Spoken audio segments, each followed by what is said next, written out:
আসসালামু আলাইকুম, pulse matrix নিউজে স্বাগতম। আমি মোহাম্মদ রায়হান। আজকের আন্তর্জাতিক সব খবর নিয়ে হাজির হয়েছি। শুরুতে শিরোনামগুলো জানাবো, তারপর বিস্তারিত। খামেনির দিকে হাত বাড়ালে যুক্তরাষ্ট্র ও ইসরায়েল ধ্বংসস্তূপে পরিণত করা হবে ইরান সেনাবাহিনী। জাতিসংঘ সংস্থার সদর দপ্তর হামলা করে গুড়িয়ে দিল ইসরায়েল। ইরান ভেঙে পড়লে মধ্যপ্রাচ্যের পরিণতি হবে ভয়াবহ। খামেনেইর ওপর হামলা হলে মুসলিম বিশ্বের বিরুদ্ধে যুদ্ধ হিসেবে বিবেচিত হবে ইরান। গ্রিনল্যান্ড ইস্যুতে ইউক্রেনকে ভুলতে বসেছে বিশ্ব, জেলেনস্কি। এই বিষয়ে আপনার মতামত কমেন্টে জানান এবং যুদ্ধের সব আপডেট আগে পেতে চ্যানেলটি সাবস্ক্রাইব করে যাবেন। আসসালামু আলাইকুম, স্বাগতম জানাচ্ছি পালস ম্যাট্রিক্স সংবাদে। আমি মোহাম্মদ কিবরিয়া। এতক্ষণ শুনছিলেন সংবাদ শিরোনাম, এবার বিস্তারিত। ইরানের সামরিক বাহিনীর সাম্প্রতিক বক্তব্যে সারা বিশ্বে নতুন করে আলোচনার ঝড় উঠেছে এবং মধ্যপ্রাচ্যের ভূ রাজনৈতিক সমীকরণ এক নতুন মোড় নিয়েছে বলে মনে করছেন বিশ্লেষকরা। ইরানের জ্যেষ্ঠ সামরিক কর্মকর্তারা অত্যন্ত কড়া ভাষায় হুঁশিয়ারি দিয়ে বলেছেন যে যদি তাদের সর্বোচ্চ নেতা আয়াতুল্লাহ আলী খামেনির ওপর কোনো ধরনের আঘাতের চেষ্টা করা হয় বা তার দিকে হাত বাড়ানো হয়, তবে যুক্তরাষ্ট্র ও ইসরায়েলকে এক চরম পরিণতির মুখোমুখি হতে হবে এবং তাদের সামরিক ও কৌশলগত স্থাপনাগুলোকে ধ্বংসস্তূপে পরিণত করা হবে। এই বক্তব্যটি এমন এক সময়ে এলো যখন এই অঞ্চলে উত্তেজনা চরম পর্যায়ে রয়েছে এবং বিভিন্ন পক্ষ একে অপরের শক্তি পরীক্ষা করছে।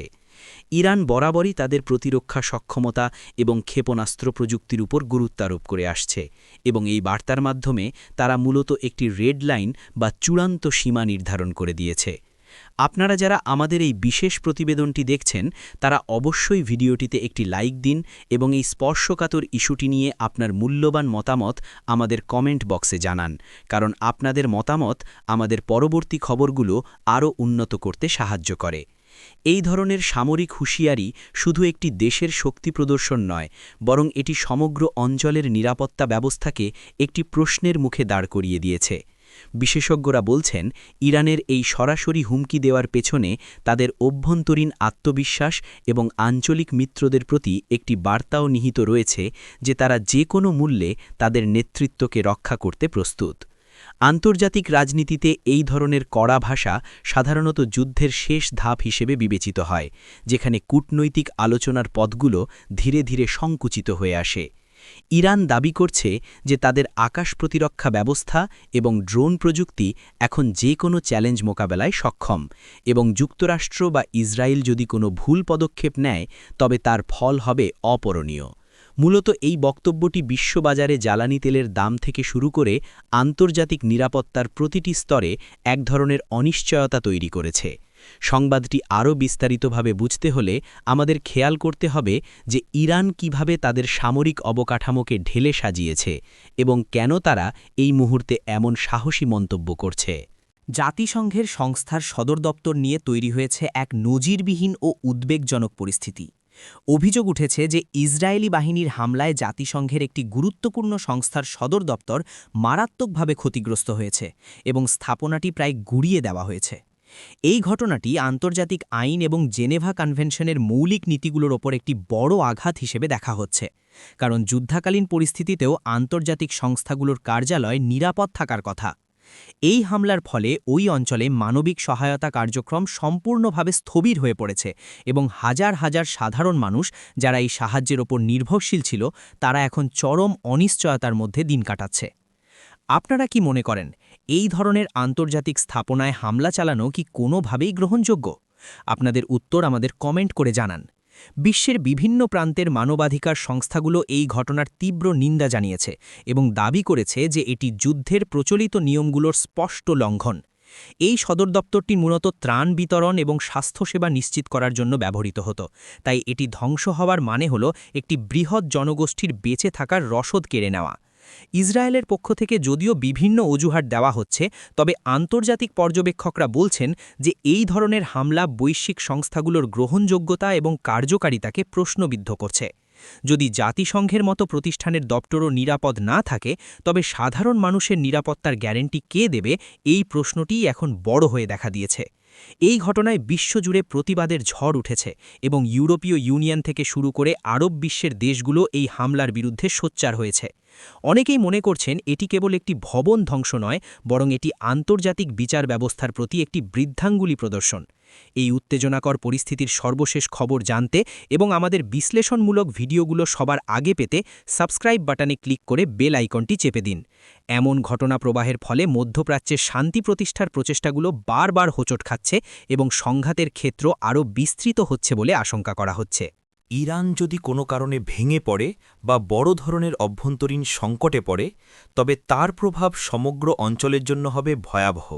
ইরান কেবল একটি ভেস নয়, বরং এটি মধ্যপ্রাচ্যের ক্ষমতার ভারসাম্যের একটি অন্যতম প্রধান স্তম্ভ, এবং এর পতন বা অস্থিতিশীলতা মানে হল পুরো এলাকায় এক বিশৃঙ্খল পরিস্থিতি সৃষ্টি হওয়া।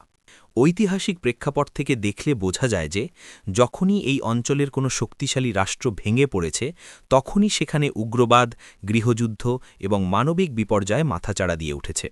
যদি ইরানের রাষ্ট্রীয় কাঠামোতে কোনো ফাটল ধরে, তবে তার প্রভাব ইরাক, সিরিয়া, লেবানন এবং ইয়েমেন পর্যন্ত ছড়িয়ে পড়বে, এবং লক্ষ লক্ষ মানুষ বাস্তুচ্যুত হয়ে শরণার্থী হিসাবে বিভিন্ন দেশে পাড়ি জমাবে।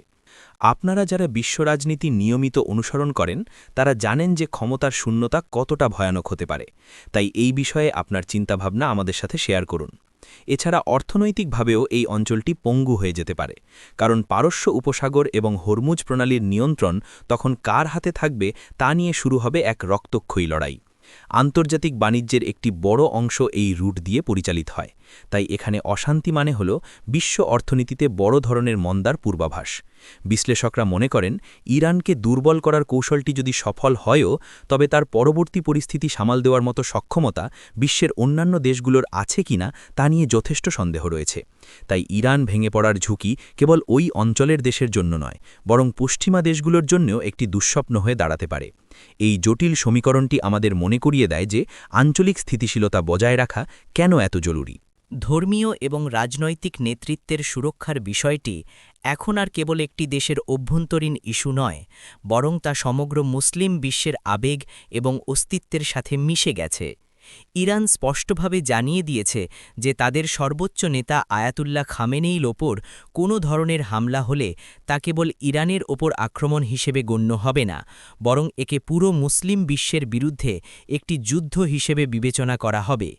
এই ঘোষণাটির মাধ্যমে ইরান মূলত বিশ্বজুড়ে মুসলিম দেশগুলোর এবং বিশেষ করে যারা তাদের আদর্শে বিশ্বাসী তাদের সমর্থন পাওয়ার একটি চেষ্টা চালিয়েছে।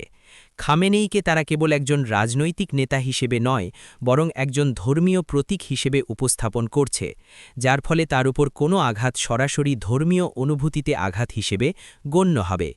এটি একটি অত্যন্ত সংবেদনশীল বিষয়, কারণ ধর্মীয় আবেগ যখন রাজনীতির সাথে মিশে যায়, তখন যে কোনো সংঘাত নিয়ন্ত্রণের বাইরে চলে যাওয়ার সম্ভাবনা থাকে। আপনারা এই বিষয়টিকে কিভাবে দেখছেন? এটি কি কেবল একটি রাজনৈতিক কৌশল, নাকি সত্যি এটি ধর্মীয় সম্মানের প্রশ্ন? আমাদের কমেন্টে জানান। ইরানের এই অবস্থান মূলত যুক্তরাষ্ট্র এবং ইসরায়েলের ওপর এক ধরনের মনস্তাত্ত্বিক চাপ সৃষ্টি করার প্রয়াস, যাতে তারা কোনো হঠকারী সিদ্ধান্ত না নেয়। এই ধরনের বার্তা মুসলিম দেশগুলোর মধ্যে এক ধরনের মেরুকরণ তৈরি করতে পারে এবং আন্তর্জাতিক সম্প্রদায়কেও সতর্ক থাকতে বাধ্য করছে। ইরানের দাবি অনুযায়ী তাদের নেতৃত্বের ওপর হামলা মানে হল একটি সভ্যতার ওপর আক্রমণ, যা প্রতিহত করতে তারা যে কোনো ত্যাগ স্বীকার করতে রাজি। এই প্রেক্ষাপটে মধ্যপ্রাচ্যের অন্যান্য মুসলিম প্রধান দেশগুলোর প্রতিক্রিয়াও বেশ দেখার মতো হবে, কারণ অনেকেই সরাসরি যুদ্ধে না জড়ালেও ধর্মীয় নেতাদের সম্মানের প্রশ্নে চুপ থাকতে পারবে না। সংবাদটির এই অংশটি যারা দেখছেন তাদের অনুরোধ করব চ্যানেলটি সাপোর্ট করতে, কারণ আমরা সবসময় চেষ্টা করি বস্তুনিষ্ঠ এবং নিরপেক্ষ তথ্য আপনাদের সামনে তুলে ধরতে। এই পরিস্থিতিতে কূটনৈতিক তৎপরতা বৃদ্ধি না পেলে এক বিশাল সংঘর্ষের আশঙ্কা কোনোভাবেই উড়িয়ে দেওয়া যাচ্ছে না। ইউক্রেনের প্রেসিডেন্ট ভলোদিমির জেলেন্সকির এক চাঞ্চল্যকর ও কিছুটা হতাশাগ্রস্ত বক্তব্যের দিকে নজর দেওয়া যাক। জেলেন্সকি অভিযোগ করেছেন যে বিশ্ববাসী এখন গ্রিনল্যান্ড ইস্যুতে বা অন্যান্য আন্তর্জাতিক বিষয়ের প্রতি এত বেশি মনোযোগী হয়ে পড়েছে যে তারা ইউক্রেনে চলমান ভয়াবহ যুদ্ধ এবং তাদের কষ্টের কথা ভুলতে বসেছে। জেলেন্সকি মতে বিশ্বের মনোযোগ যখন অন্যদিকে ঘুরে যায়, তখন আগ্রাসী শক্তিগুলো আরও বেশি সুযোগ পায় এবং এর ফলে ইউক্রেনের সাধারণ মানুষের দুর্গতি আরও বাড়ে। তিনি মনে করিয়ে দিতে চেয়েছেন যে ইউক্রেনের লড়াই কেবল তাদের নিজের ভূখণ্ড রক্ষার লড়াই নয়, বরং এটি গণতন্ত্র এবং স্বাধীনতার বৈশ্বিক রক্ষার লড়াই। বর্তমান বিশ্ব পরিস্থিতিতে এক সময় একটি ইস্যু প্রাধান্য পায়, কিন্তু জেলেন্সকির দাবি হল ইউক্রেনকে সবসময় অগ্রাধিকার তালিকায় রাখা উচিত, কারণ সেখানকার পরিস্থিতি প্রতিদিন আরও জটিল হচ্ছে। আপনারা কি জেলেন্সকির এই বক্তব্যের সাথে একমত যে বিশ্ব এখন ইউক্রেনকে গুরুত্ব কম দিচ্ছে? আপনাদের মতামত অবশ্যই নিচে লিখুন।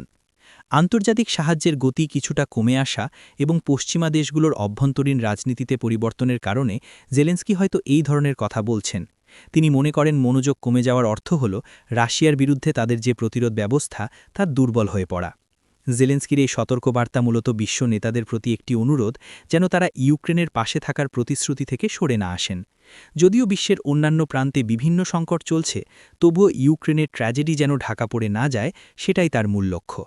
এই সংবাদটি আমাদের মনে করিয়ে দেয় যে আন্তর্জাতিক রাজনীতি কতটা পরিবর্তনশীল এবং জনমতের ওপর ভিত্তি করে কিভাবে রাষ্ট্রগুলোর অবস্থান বদলে যায়।